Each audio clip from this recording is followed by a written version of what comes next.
welcome aboard.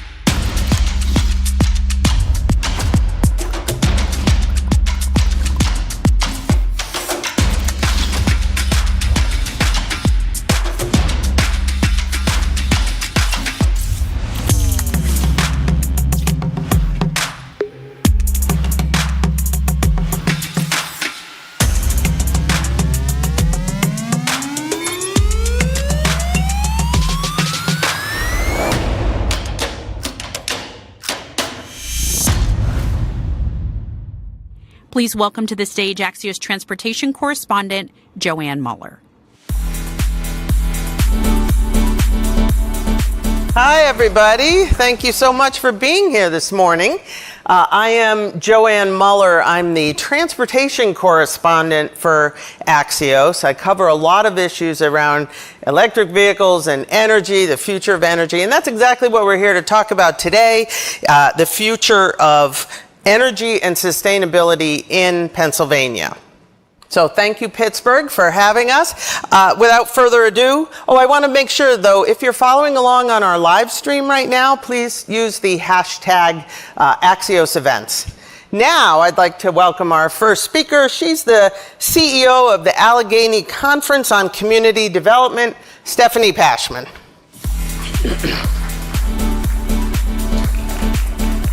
Welcome. Good morning, Joanne. Thank you so much for being here. And welcome to Pittsburgh. It is such a cool town. I'm from Detroit, so there's some similarities. I think we've been through a lot. We absolutely have. But Pittsburgh continues to evolve. And so now as we think about this transition to cleaner, greener energy, the implications couldn't be any bigger for Pittsburgh, right? So can you talk first about what makes this region so unique from an energy standpoint? Sure. So, Joanne, this idea of transition that breeds resilience is very much in the DNA of Pittsburgh. I think if you know our history of multiple renaissances where we had to find our way, right? Post-World War II, our air was dirty, our rivers were overflowing, and it didn't look so good to be here. And we had to find a way to clean that up, and a bunch of powerful business people figured that out. And then we had the steel collapse, right? And many pieces in between, and each one of those required us to dig deep and say, how do we reinvent ourselves? And now we look at this moment where we have an incredible history in energy on a variety of fronts, whether it's the natural resources that we live on top of, or the know-how coming out of our universities to think about the future of energy. We have to figure out how to make energy clean. We have to continue to support our manufacturing base and those hard-to-abate industries that are very much part of our industrial core. And we have a real opportunity here and an imperative. I was surprised to find out just how much the rest of the country depends on Pennsylvania energy. You're such a big exporter, which is great, good for the economy, of course, right? But it also means a lot of harmful emissions. So can you talk a little bit more about the Allegheny Conference's vision on how do you decarbonize these hard-to-abate industries? Yeah, it's a great question. So we're an organization that's existed for 8 decades.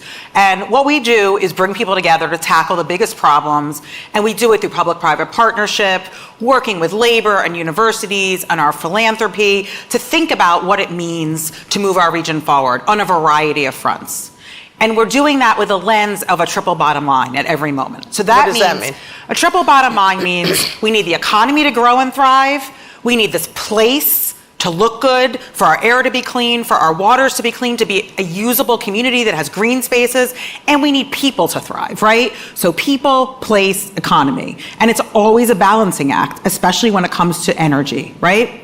So at this moment, we sit where we rely heavily, as you said, on energy to fuel our economy, whether it's nuclear, through Westinghouse that has their headquarters in our backyard, through the Shell that has built a plant here. You're going to hear from Emma soon from Shell, who lives in our backyard, from the work they're doing, to a variety of clean energy companies that have grown up in our midst recently.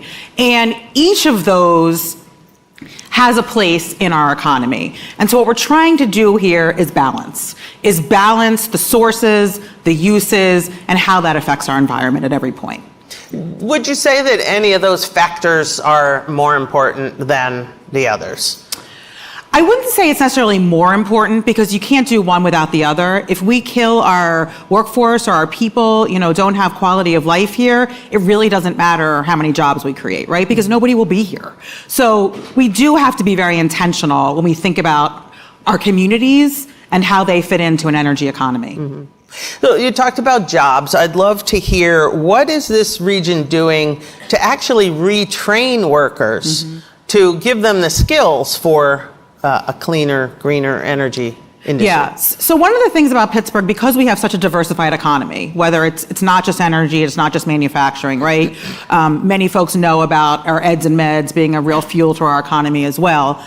And because of that, we don't necessarily think of it as a one-to-one solution. We take old energy like coal and we put them into clean energy jobs. We really think about it more holistically, right? So when we think about community and coal impacted communities that are in our broader Southwest PA footprint, like in Indiana County, Greene County, Fayette County, what we're trying to do is help each community find their own future, working at the community level to say, what is it going to take for you to transition? And in some cases, that means we take those workers and we retrain them, right? When natural gas emerged here, we developed a whole platform of training and fueling jobs through our community colleges and our labor unions into jobs in the natural gas sector, right? And we do it again and again. Right now, we have a very thriving program that we were fortunate to get federal funding on called the Build Back Better Regional Cluster Challenge that's focusing on robotics and autonomy and the jobs in that space. We have a great story of the United Mine Workers doing training programs in Greene County to think about how to path former coal workers into robotics and technology jobs. Really? So this isn't a one-to-one proposition. This is, what does each community need? Where are the jobs there? How do we build the potential for those communities and move them into the future-focused economy? Well, let's just dig into that example a little bit if we can. So you have, these are coal workers who are now getting involved in robotics and autonomy. Doesn't seem like those skills are transferable. So how do you get them from here to there? Yeah, I mean, we're very fortunate to have a very robust training ecosystem that starts with, as I said, labor union and pre-apprenticeship programs, through apprenticeship, all the way through community colleges and a variety of other, four-year degree institutions. And because of that, we've been able to build the connective tissue among them in a variety of ways so they can fuel training programs and create pathways for individuals. Mm-hmm. And so, where are you on that path? Is your workforce ready now? Or do you still have a lot of work to do? I think there's always work to do, right? I mean, right now we got to create the jobs, right? So we're a little bit at a moment of, there are first movers in the energy sector that we got to make sure we continue to fuel so they can develop the jobs, be positioned for the future economy, right? Whether it's the Eatons in our backyard who are building grid modernization solutions, or the work we see, as I mentioned Westinghouse earlier, they're building, they built a plant in Etna to fuel their microreactors, and they're building small modular reactor technology to create a future-focused nuclear economy. We need to take advantage of all these opportunities in our region. Each of those will be job creators, and then we have to think about what that connects to our education and training system. And how about at the high school level? Are students learning about these new industries? Is there a funnel into these new places? Yeah, so I think the thing about Pittsburgh is, and it's very much the same in Michigan, is right, we got a lot of municipalities, and even in this county alone, we have 43 school districts. So this is not a straightforward answer to say every school district is doing the same thing. I think there's school districts and really great programs in this region that are helping, create awareness, and then there's obviously an immense amount of work to do and many communities that are left out of that. And so that's the kind of work that we have to continue to fuel and know that it is not straightforward. Yeah. So I wanted to zoom in on a couple of these high-profile projects. You mentioned a couple of them already. One that caught my interest is CNX, which is a big natural gas producer. They are talking about building a $1.5 billion facility at the Pittsburgh airport to make hydrogen and sustainable aviation fuel, I believe, right? Sounds great, but there is a catch. This is kind of contingent on federal tax credits, And the way that the federal government, the Treasury Department, defines eligibility for those credits could have a massive impact on whether or not that project goes forward, as I understand it, right? That's absolutely true. I mean, you've hit on an example that really elucidates many of the dynamics that we're dealing with right now in fueling a decarbonized future in this region. So first of all, you have a company, CNX, that has operated in our backyard and has really trying to think about pushing innovation to the extent possible to take a dirty company, right, quote unquote dirty, and make it clean and create innovative solutions that not only propel our economy, but can actually propel the energy sector at large. So methane emissions are a major air quality problem for us, right? We have these leaking mines, and we need to figure out how to capture that methane and use it in a productive way. And so they've come up with a coal mine methane technology. It's kind of a hydrogen derivative, and they need a way to actually bring that to market. They partner, and again, this is back to the fabric of public-private partnership. This is what we do. We have a really innovative airport that knows how to tap into the private sector for solutions, and partners come together and say, how can we use what are the know-how coming out of this very progressive company and bring it into an airport that is trying to make sure to put Pittsburgh on the map globally. And so what's needed to make that happen is obviously capital and investment, but it starts with the federal government opportunity that we see right now of the variety of ways we can fund programs in the energy sector through the Department of Energy. There's a tax credit called 45V. That's right now for regulations, and we're waiting for guidance on how to implement this. And what we need is for that 45V tax credit to apply to a variety of energy sources, including hydrogen. And so assuming we can build coal mine methane into an eligible use in 45V, we can get this project going at the airport and start to create jobs, fuel what they are saying over $1 billion of economic activity, and have a way to clean up the methane that's leaking right now in our air. And what are you hearing from Washington? Look, we're working really hard. Senator Casey has been a wonderful partner with us and is working at every level to try and make this happen. We're very encouraged. Our partners in labor are in lockstep with us to make this happen because we know how much of an economic driver this could be for us. Yeah. And that's really what this is about, is there are multiple ways we lift up this energy economy, and we need to work on all fronts because the region needs it. I mean, hydrogen and sustainable aviation fuel are both huge and could do a lot, but it's very hard to make both of them. Exactly. And I think that they have such promise, and yet it's hard to get supplies. Yeah, I mean, I think this issue on the hard-to-abate industries is a multi-pronged challenge, right? We talked about workforce, we talk about jobs, we talk about different ways people have to work in companies into the future. But even more significantly, there's a lot of policy levers that have to be unlocked to make sure that these companies can source what they need, can permit what they need, can have rights to use the land the way they need to capture carbon. The list goes on. And that's where we're working, is to say, how do we keep breaking down the barriers to create the opportunity? Well, obviously policy is playing an important role in all of this. I'm wondering which policies you think will have the biggest bang for the buck, and also what is government not doing that you want to see?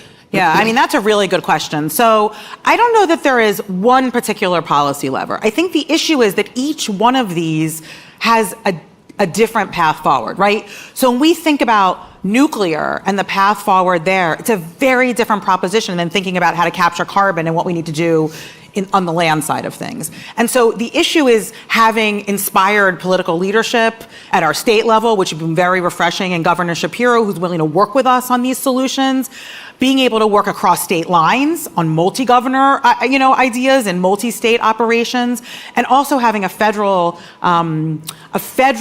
predisposition to a multifaceted energy economy. And that's what's important in Pittsburgh, is that we have an opportunity to unlock potential across a lot of sources, and we want to see them all deliver. And so I don't think that there's a magic bullet, but there's more of an intentionality and a commitment to continuing to work at this and break down the barriers. Right. Okay.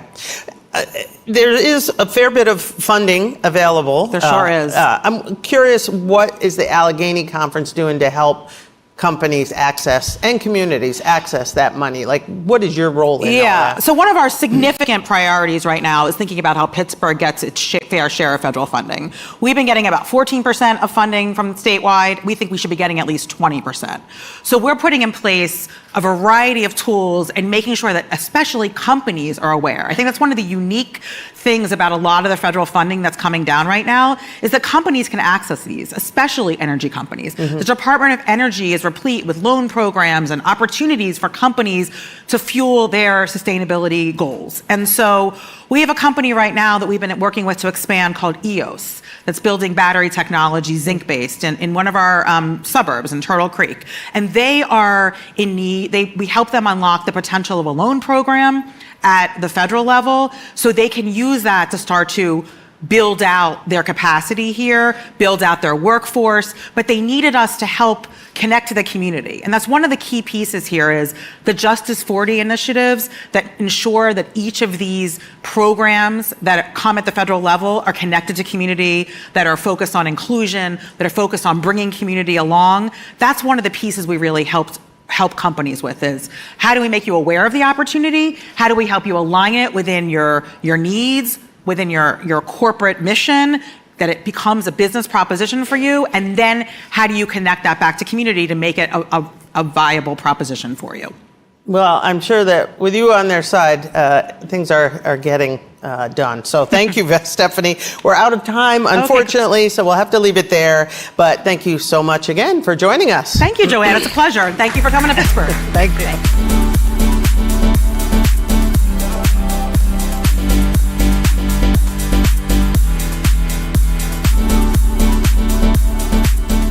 Introducing our View from the Top moderator and Axios publisher, Nicholas Johnston. Good morning. Thank you all for being here. I'm Nick Johnston, the publisher of Axios. This is our very first event in Pittsburgh ever. So this is super exciting to us. It's super exciting. So hopefully some of our readers out in person. As some of you may know, we have, through Axios, local newsletters in 30 cities across the United States. We are in Philadelphia, but not yet here in Pittsburgh. So I want to give you a sneak peek here that at the top of our list for possible expansions, this is 100% true, is Axios Pittsburgh. So I hope this is being my first trip to Pittsburgh. It will 100% not be my last. And if any of you are helping take this dream become a reality for us for the launch of Axios Pittsburgh, hit me up on email, nick@axios.com. I'm an inbox zero person. We hope to do a lot more here in this community. And of course, everything we do at Axios wouldn't be possible without the support of our partners. All the launches we do, all the investments we make in journalism. So we're hugely grateful to them and hugely grateful for Shell for making this morning's conversation possible. So I'm very excited to welcome back to the Axios stage for a View from the Top conversation, Shell's Senior Vice President of U.S. Chemicals and Products, Emma Lewis. Emma, welcome back to Axios. Great to see you. Nice to see you. So let's start here in the community. You're relatively new to your role here at Shell, and that includes the polymers division here just outside of Pittsburgh. Give us your vision on how that fits into what Shell is doing and what your priorities are for that. Yeah, so I'd say relatively new back to this, right? So I actually was on this project. I was the third employee on the Shell Polymers Monaca project. So I left my former employer specifically to come and do this. And there was a couple of reasons for that. Yeah. So you may figure out it's not a Pittsburgh, Texas, Louisiana accent, right? But I grew up in the northeast of England. I grew up in Yorkshire. And that is an area that, although it's 5,000 miles away from here, has a very similar story.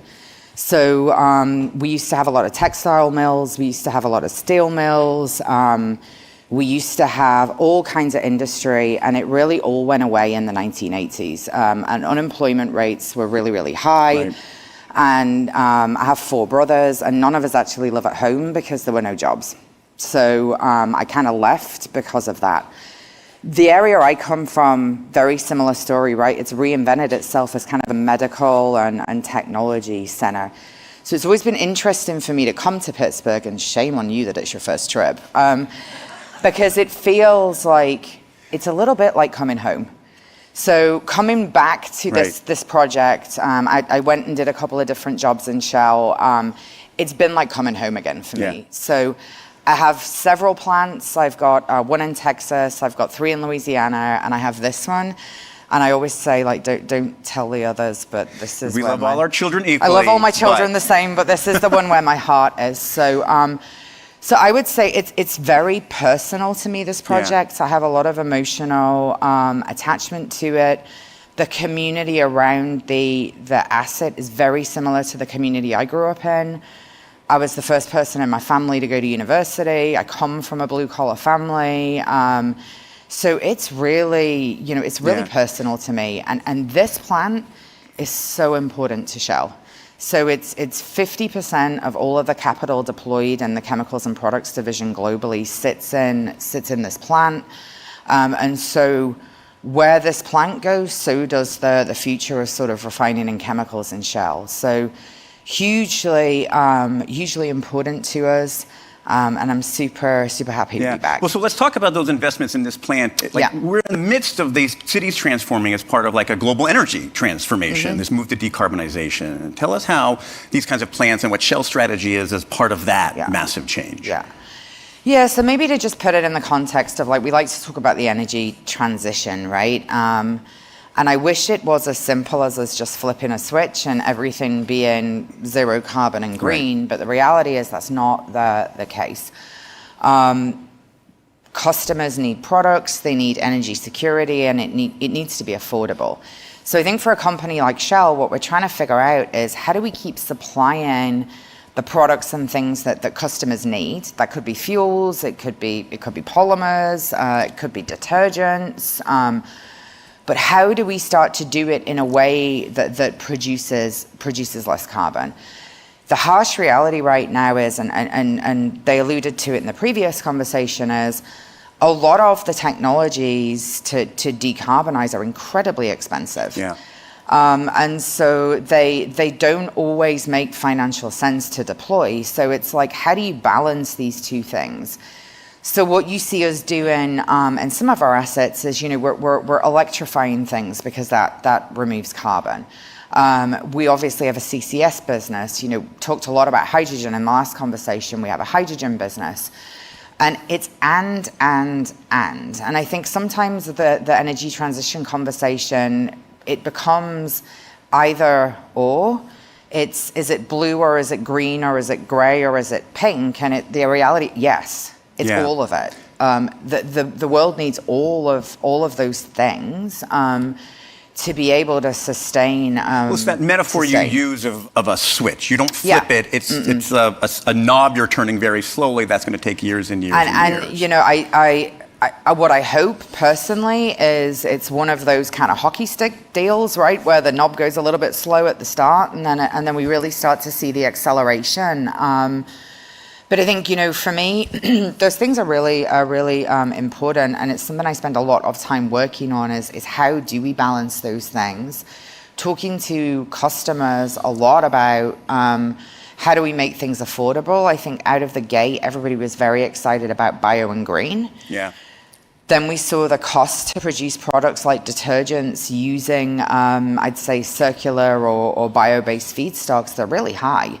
So then blue becomes an option, CCS, hydrogen, because the cost of that is lower. So I think the transition is also not just going to be sort of dirty to clean. It's going to be through different phases and different types. Cleaner, As part of that transition, let's get back to the community. Sort of how does Pennsylvania, how does this region benefit, stay on the front end of that journey? I think that there was a lot of conversation that I won't repeat around workforce development, all those things that are very important to attract industry and that we're also really heavily involved in. So won't repeat that part of the conversation. I think one thing that's been interesting for us as we've come into the community is it's one thing to be constructing a plant, it's another thing to be operating it, right? So the construction and the operation are quite different. And how we dialogue with our community, how our community dialogues with us about the operation of our asset, I think is important. It's something we're working quite hard to improve transparency around. So I think it's sort of communities have to educate themselves. We have to educate the communities. We have to be open to dialogue. I think in the past, companies like ours have maybe had a bit of an approach of, let me sit here and tell you how you should think and feel about this asset. And it needs to be more of a two-way conversation. That's part of being here, like having the community buy-in for that kind of transition. It needs to be more of a two-way conversation, and I think more transparency around our operations and our plans and, you know, what things look like. And that's something that's important for us to invest some significant time in. That's excellent. We're about to get the hook here, but one thing we love to do at Axios is in on one fun thing. We'll make that one Pittsburgh thing. As someone who is back to Pittsburgh, back home, almost as you say it, for those of us who are new, what's your favorite thing here? What is the thing we got to do? What is the thing we got to eat? Can I have two? You can have two. Okay, so gotta love the sandwiches with the fries and the coleslaw, right? Like totally down with the sandwiches. Also love the Steelers. So married to a former football player.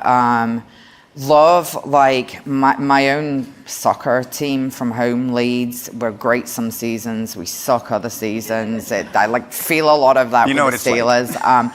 Actually, bizarrely, love being at the Steelers games in like the middle of January and February, like freezing my butt off and not being able to feel my legs. So yeah, that's probably my favorite. All right, I think you passed the I'm from Pittsburgh test right there. Emma, thanks so much for being here. Thank you very Michelle much for making this conversation possible. Thank you all for being here, and stay tuned for hopefully more on Axios Pittsburgh. Thank you.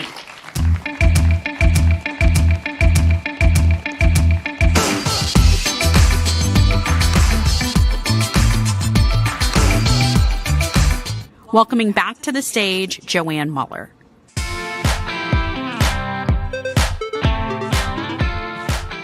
All right, hello again. Now I'd like to welcome our next guest this morning from Pittsburgh City Council, District 8 Council Member Erica Strasburger.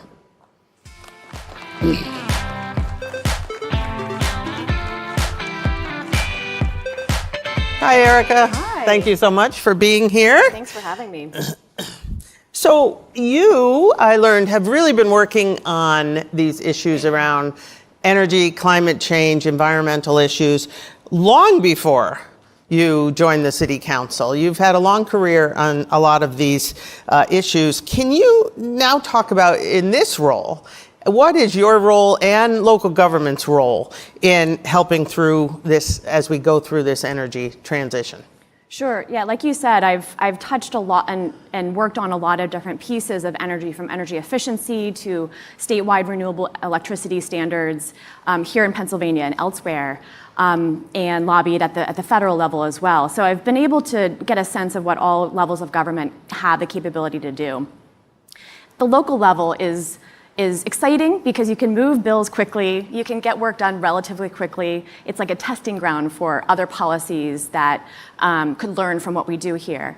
The challenge is that we don't have the same level, the same reach, the same jurisdiction, and the same money. And the same amount of money to be able to really make impactful decisions and implement policies in a really impactful way. So it really, really is important to partner with other levels of government. When it comes to energy transition, we have our climate action plan, and it's not just energy. It's not just. It's also water. It's waste. It's really holistic and comprehensive, and our own. Within our own city government and our own kind of what we have control over in the city government, our goal is to reach 100% renewable electricity for powering our buildings, our own city buildings, of which there are many across the city. You think of, public works storage centers, even those we want to power with clean renewable energy. So where are you clean. on those kinds of efforts? I mean, are you just the very beginning? This is a goal you want to get to by 2050? Or is this something that's happening now? We're on the path, but it is slow because we have to balance that with all the things that cost money to buffer against the worst impacts of climate change. Cleaning up and restoring hillsides after a terrible year a few years ago of major landslides in the city of Pittsburgh. Those cost millions and millions of dollars. And when we have the decision to make between renovating our city hall essentially and making it 100% efficient and zero carbon, or cleaning up 10 landslides, it's a hard trade-off. And these landslides are climate related, do you believe? Is that? I mean, the more heavy rain that we have, the greater chance we have for landslides. These landslides that happened kind of all in one year occurred when we got a freeze-thaw cycle and then really, really early heavy rains in March. I mean, that's what caused it. Yeah. And there's no doubt that those kinds of storms that are usually happening now, happening in March, are a result of climate change. So you're trying to move forward to get to cleaner energy, but you have to pay for and deal with the effects of the things that are happening from climate change. What about electric vehicles and transit? That's my specialty, is transportation. I'm curious, how far along Pittsburgh is on some of these newer types of cleaner transportation. Sure. Well, our fleet is increasingly becoming fully electric. This is the city-owned fleet, not private vehicles. So our own city-owned fleet, that's everything from police and emergency vehicles to the people who give you parking tickets, or do inspections. So it's all of our vehicles. All over the city, and we're making a dent, but it's slow progress because once you retire a vehicle and you have to buy new ones, the goal is to purchase hybrid or electric, but we have to balance that with other costs in any given year.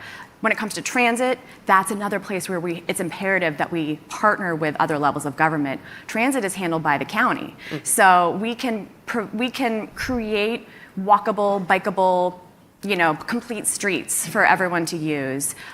We can work hand in glove with the Pittsburgh Regional Transit, and they are also phasing out gas-powered buses and moving. They have a goal of moving to 100% electric buses. It's great, but we can't do it all ourselves. Right. Local government can only do so much. Are there any lessons that you would share with other cities about this idea of collaboration with other governments? It seems like Pittsburgh has a decent record of doing that.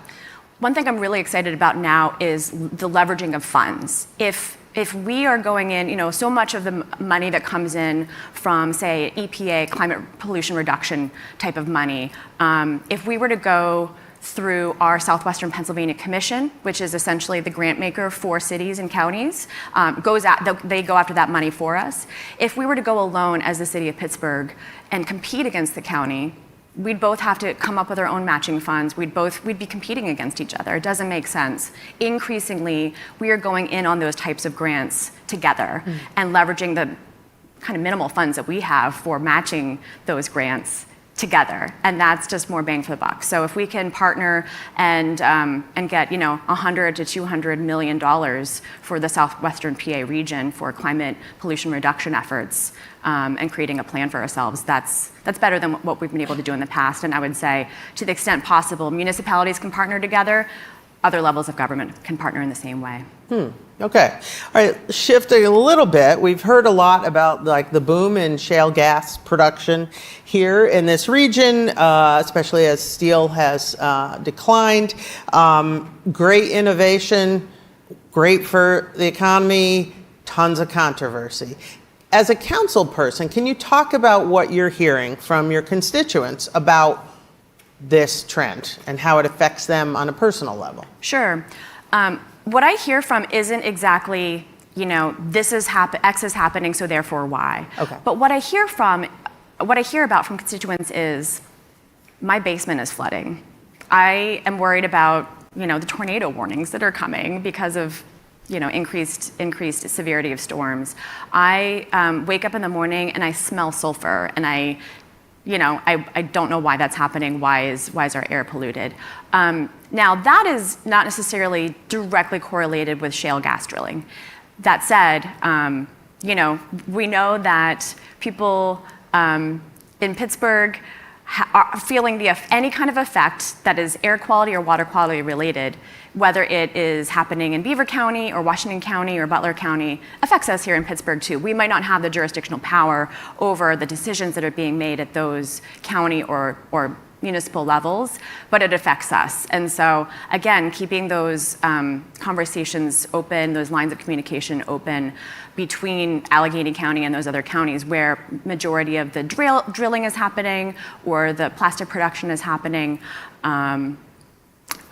or any other part of the process is really, really important because, water doesn't stay in one place. We have 3 rivers and they flow from and to lots of different places, and the effects of maybe not shale gas drilling, but steel making, certainly. The air pollution effects affect my residents, and I can't tell you how many times I've had to field calls and say, we'll work with the county health department as best as we can. We'll work with the EPA as best we can. We'll work with the companies as best we can. But we as city council don't have the power to do much about it. Mm-hmm. I wanted to talk also about, over and over we see in any city, not just Pittsburgh, that the people that are most affected by air pollution and sort of the negative effects of some of these industries are poorer, lower income, often communities of color. How do you think about how to protect all people and make sure that everyone is brought along as this transition goes through? Yeah.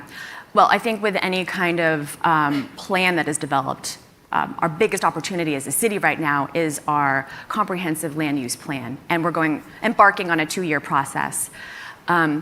Understanding that we want to involve the impacted communities, and in Pittsburgh, yes, it is economically segregated and racially segregated, and so making sure that we are talking to the environmental justice communities, designated environmental justice communities, about what they're feeling, what they're experiencing, what they want, without that being an extractive process either, meeting after meeting after meeting. So it's a really tricky balance, but ensuring that, if what we're hearing is, more public transit in their area would be really important, then we have to prioritize that. If, having access to our rideshare, our bike ride share e-bikes would be helpful, then that is what we have to prioritize. It's just, it's all about listening, honestly, and just being really good at responding to the needs rather than having the meetings, hearing what they're saying, and then not really addressing it. Yeah. Are there any things that you can think of where the residents came and said, we need this, and it actually happened? It got delivered? Like, is there more transit, or are autonomous vehicles yet able to go into the neighborhoods where they're needed? Whatever. Yes, I would say that Pittsburgh Regional Transit has been increasingly responsive to everything from, we don't want this bus line here. What we really need is, if you're going to prioritize it, get it into, say, Hazelwood, where Hazelwood Green, there's a lot of exciting stuff happening.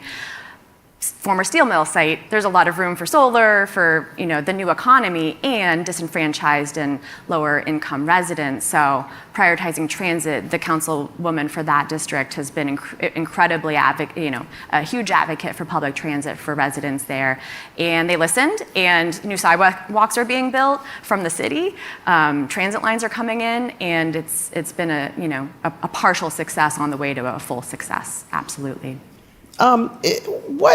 As you look ahead, I'm curious, what's the most important thing that Pittsburgh can do to manage this energy transition?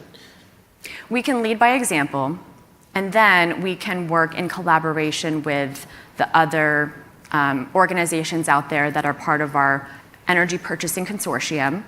And then I think we can start to continue to partner with all levels of government and private entities as well when it comes to the development of clean energy. Whether it's hydroelectric, whether it's solar fields, solar arrays, whether it's distributed energy, we have the ability to power our buildings and more with clean energy that doesn't have to be purchased in Ohio, that we could create right here on site in or near the city. So that's really exciting. I also want to give a shout out to energy efficiency, because that is the best way that people can save money in their homes and in their businesses and wherever they are, while also doing something good for the energy transition. So we have a really old building stock. If we can, in part through our current county executive, who as a state representative passed the Whole Home Repairs Act, giving money to people to not just repair their home, but but retrofit it for energy efficiency, and then start to abate for lead, for radon, for mold, making a really healthy home. That's going to improve the quality of life, the health, and could create those really great jobs if we train for them. Might not be the hydrogen plant, but it could be distributed jobs all throughout the county and all throughout the region. If I were to do one thing to make my home more efficient in Pittsburgh, what should I do? Everyone thinks it's windows. Everyone thinks it's windows, but when I got mine tested for energy efficiency, turns out, it was a 100-year-old home, and there was equivalent of a hole this big in my, from all the different. It's usually attics and basements. So line your attic and look at your basement windows and see where the cobwebs are, and that's probably where the air is flowing in and out. All right. Well, Erica, thank you so much. We have to leave it there, but I really appreciate you being with us today. Thank you so much. Thank you so much. Thank you. Thank you.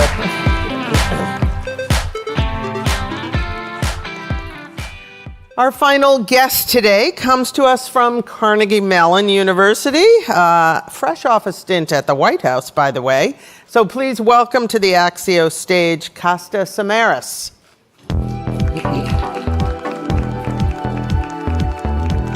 Hi, Costa. Good to see you. Thank you very much for being here. You are the head of the Scott Institute for Energy Innovation. For those of us who don't know, tell us what that is. Well, the Scott Institute for Energy Innovation at Carnegie Mellon is one of the world's leading institutes for understanding how we're going to get to net zero emissions, how we're going to build a climate resilient economy and infrastructure, and really how we're going to push the future of energy innovation here in Pittsburgh and beyond. We have 160 faculty members at Carnegie Mellon that are part of this institute and really driving forward on new things like taking carbon dioxide out of the air, decarbonizing plastics, decarbonizing steel, deploying electric vehicles, deploying energy efficiency. All the things that we need to do, we're doing it at Carnegie Mellon. So you guys have all the answers, okay. Before taking this job, which is only a few months ago, you were advising the White House on energy and climate tech policy. So I'd love to hear, what is the most promising new energy solution you see on the horizon?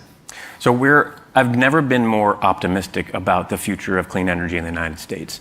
And a lot of that is due to the historic investments from the Inflation Reduction Act, the bipartisan infrastructure law, and by the way, the CHIPS and Science Act. All three of these things that the administration put in place demonstrate technology like clean hydrogen, advanced nuclear. They pull new technology to market by making clean energy cheap, like tax credits for renewables and energy efficiency. And then they also invest in research and development, stuff that we want to do, and drive forward to innovation. And so it's not any one technology, it's everything, because we're going to need everything we can and everything we have and everything we don't have to get all the way to net zero. Okay, so I want to run through a few of these technologies and tell me what's great about it and what is the challenge or the hurdle to get over. So let's talk about hydrogen. It's the most prevalent element, isn't it, I think, on Earth, and yet somehow it's a challenge. Well, Pennsylvania is lucky to be part of two Department of Energy hydrogen hubs, one in the Appalachian region and one in the eastern part of the state. And really what the Hydrogen Hub program is designed to do is demonstrate that we can make clean hydrogen in the United States. And why do we need clean hydrogen? Well, we need to do stuff like decarbonize our industrial processes, like steel and like chemicals. We might need it for long-distance transportation fuels in heavy trucks or in aviation. We need it for fertilizer. We need it for chemicals. And so we can make hydrogen right now. The trick is we have to make it without any carbon dioxide. And that is what these hydrogen hubs are going to do. Right. So there's many ways you can make hydrogen. but I think they call it blue hydrogen is the good hydrogen, or is it green hydrogen? Both are good. So Okay. any hydrogen without carbon dioxide is good. Okay. And how hard is it going to be to make that? These are technology pathways that work. The science works. Okay. We just have to make sure that we can get the cost down and the infrastructure in place to get hydrogen at scale to the industries that need it. Right. And another problem is moving the hydrogen, correct? I mean, we have a lot of gasoline pipelines in this country. We don't have hydrogen pipelines. So how do we get hydrogen from like a wind farm somewhere to where it needs to be? Well, one of the first things we should be doing is finding ways to make hydrogen where you need it, so you don't have to move it that far. Okay. And so here in the Pittsburgh region, the Pittsburgh International Airport is experimenting and doing some innovation on their property with making hydrogen on site to use it for fuels and other uses at the airport. So the more that we can site and locate plants and factories that use hydrogen, make hydrogen together, the less we'll have to worry about putting it in a pipeline. Okay. All right, well, let's talk about nuclear energy. Obviously, Westinghouse is here in the Pittsburgh region, and yet it seems like China's big on nuclear power. The United States doesn't quite seem to be endorsed nuclear, right? Is that going to change now? Oh, it's already changed. So I'm glad you mentioned Westinghouse here in the region, but we also have the Bettis Atomic Laboratory here in Allegheny County. But really, out by the airport is the first civilian nuclear power plant in the entire United States back in the 50s and 60s. And so Pittsburgh area has always been an area for nuclear innovation. And the Biden administration has recently launched a whole number of efforts to advance nuclear power in the United States, backed by the investments in the bipartisan infrastructure law. So there's already a commitment to triple global nuclear power by 2050 that the administration signed on to, but just recently announced opportunities to advance small modular reactor design, siting and permitting, advanced technologies, and fuel. So the administration is all in on clean energy technologies, and that is very much includes nuclear. Well, let's talk about renewables, solar, wind, water. Is that relevant around here? You know, you come to Pittsburgh, so I'm going to say cool stuff about Pittsburgh. We're glad to have you here. I mentioned we have the first civilian nuclear power plant, but just a couple of miles from here, there's an old steel mill that's been repurposed as an innovation engine. And on the roof of that steel mill is the largest solar array on a slanted roof in the entire country. And so there are opportunities to do solar everywhere in the country. It doesn't have to all be in California and Texas. However, solar has been growing like crazy in the United States, way higher than even we in Carnegie Mellon would have expected it to do 10 years ago. And what the Inflation Reduction Act does is double the amount of clean energy, double the amount of wind and solar that we're going to have by the end of this decade. And so it's really been defying expectations how fast wind and also solar as well as batteries have been growing here in the United States because of the ways that the Inflation Reduction Act makes clean energy cheap. So you mentioned batteries. That was my next one. I write a lot about electric vehicles, trying to get longer range, lower cost. There's a lot of research. Are we going to see a breakthrough to the point where batteries are affordable and can charge as fast as a gasoline car, but also can be used for other kinds of storage, for data centers or building storage? You know, again, this is another area where really defied expectations because the cost has come down and because the policies have made clean energy cheap. We're going to have more than 16 Hoover dams worth of battery capacity on the US grid by the end of this year. And really that's growing from almost zero a few years ago. And so batteries, obviously we want them to be electrifying transportation, but they also are increasingly playing a big role on the grid. And companies like Eos here in the Pittsburgh region and Form Energy also in the Pittsburgh region have been benefiting from the clean energy investments in these policies. You mentioned the grid. That's the question I get asked the most. Can America's energy grid support all the demands on electricity? Oh, we've done this before. There were times where nobody had air conditioning, and then everybody got air conditioning and we made it work. There were times where entire swaths of the country didn't even have electricity, and we were able to make that work over very short time frames. I'm very, very optimistic that the professional workforce in our utility sector are going to be able to deliver the power that's needed for all these new demands, electrifying our homes, electrifying our businesses, electrifying industry, electrifying transportation, electrifying data centers. We can do it, and now we just have to get it done. So there's a lot of so-called dirty industries around here, like steel, aviation. Of course, we talked about the project at the airport. Can we really decarbonize these dirty industries? Like, is that doable? Not only can we do it, we have to do it fast, and we have to do it first. There's an opportunity for the Pittsburgh region and the country to be demonstrating the types of clean, decarbonized industrial processes that are going to lead the world in innovation, but also have products that companies here and consumers here and around the world are going to want to buy. And so there's an emerging market for clean and green materials, things like green cement, green steel, green aluminum, and we should be making that here. Like, what is green cement? It's not like, cement that's green on the ground, right? So explain what that means. Yeah. Same color, okay. So cement generates a large amount of global carbon dioxide when you make cement, because you have to use heat in the process, but it also releases CO2. Basically ground up old shells, ground up limestone that releases CO2 into the air. So figuring out ways to make that cement without releasing CO2 amongst a number of different innovation pathways is stuff that the innovation investments from the federal government as well at Carnegie Mellon are working on. So the technology exists.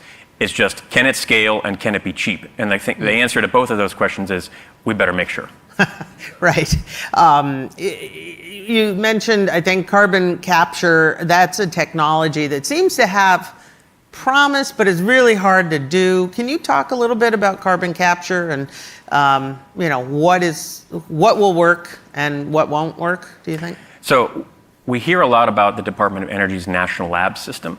Many folks don't realize that we have one of the world's leading Department of Energy national labs right here in the Pittsburgh region, National Energy Technology Laboratory, who have been leaders on carbon capture and advanced technologies to remove CO2 from the waste streams of power plants, as well as think about ways to remove it from the air directly.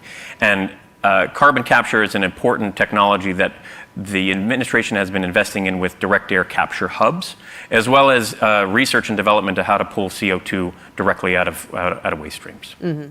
And does it pump it back into the earth, or how? Like, what happens to it? Well, it came from the earth, Joanne. Yes. So it came from coal that was buried. We burned it. It went into the atmosphere, and so now it's either taking it out of the atmosphere, pressurizing it and putting it underground, right, or it's taking it directly out of the waste stream of a power plant smokestack, pressurizing it and putting it underground. There's other pathways for carbon capture with minerals and with nature-based solutions. We really need it all because we're going to have to get to net zero. We're going to have to do more than we thought we ever needed to, and then do a little bit more after that, and then we'll make it.